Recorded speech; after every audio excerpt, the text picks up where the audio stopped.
Lesi siphehli sogesi iKomati Power Station bese sisebenze iminyaka engama-60 siphehla ugesi ngamalahle. Ngenxa yokuba sidala sibe sesivalwa, sigcine ukusebenza ngonyaka oyidlule.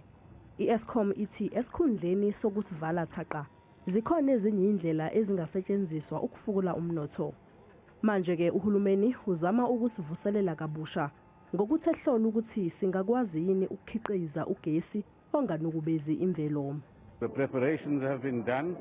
In the next 6 months, we will see many of these things now happening here practically. Umsebenzi wokusivuselela lesi siphehli usuqalile nokuzovula amathuba omsebenzi kuqeqeshwe intsha.